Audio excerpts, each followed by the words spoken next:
እግዚአብሔር ድማን ሳሙኤል ኣነ ንሳኦል ኣብ ልዕሊ እስራኤል ከይነግስኒ ዒቀዮ ከለኹስ ንስኻ ክሳዕ መዓዝ ከኢኻ ንሳኦል እትጉህየሉ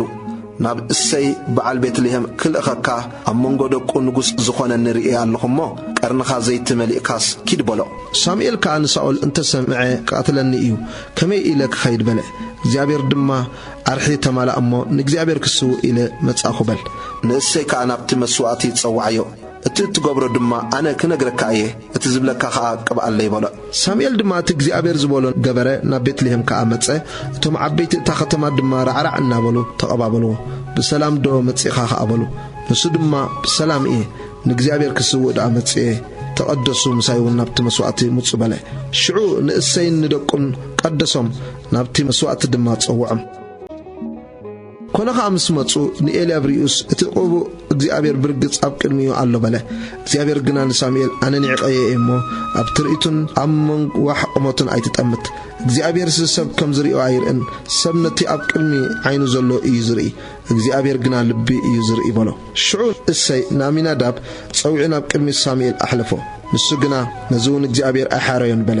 እሰይ ድማ ንሳማኻ ኣሕለፎ ንሱ ግና ነዝውን እግዚአብሔር ኣይሓረዮን በለ እሰይ ድማ ንሸውዓተ ደቁ ናብ ቅድሚ ሳሙኤል ኣሕለፎም ሳሙኤል ከዓ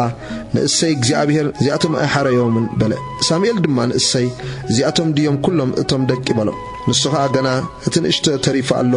ኖ ድማ ኣባጊዕ ይሕሉ ኣሎ በለ ሳሙኤል ከዓ ንእሰይ ንሱ ክሳዕ ዝመጽእ ኣብ ማዕዲ ኮፍ ኣይንብልን ኢና እሞ ልኢኽካ ኣምጻእዮ በሎ ልኢኹ ድማ ኣምጾ ንሱ ቀይሕ ጽቡቕ ዓይንቱ ትርኢቱን ጽቡቕ ነበረ እግዚአብሔር ከዓ ንሱ እዩ እሞ ተንሲእኻ ቅብኣዮ በለ ሽዑ ሳሙኤል ናይ ዘይቲ ቀርኒ ወሲዱ ኣብ ማእከል ኣሕዋቱ ቀብኦ ካብታ መዓልቲ እቲኣ ንነጆ ድማ መንፈስ እግዚአብሔር ኣብ ልዕሊ ዳዊት መጸ ሳሙኤል ከዓ ተንሲኡ ናብ ራማ ከደ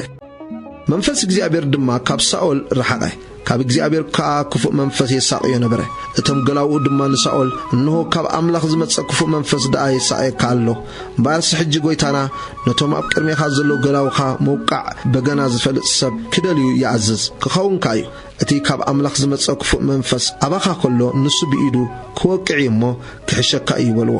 ሳኦል ድማ ንገላውኡ እምበኣር ጽቡቕ ዝወቅዕ ሰብ ረኣዩለይ እሞ ናባይ ኣምጹለይ በሎም ሽዑ ሓደ ካብቶም ኣጓብዝ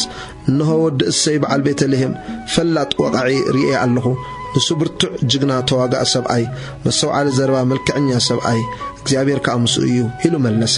ሽዑ ሳኦል ንእሰይ እቲ ምስ ኣባጊዕ ዘሎ ወድኻ ዳዊት ስደደለይ ኢሉ ልኡኻ ሰደደሉ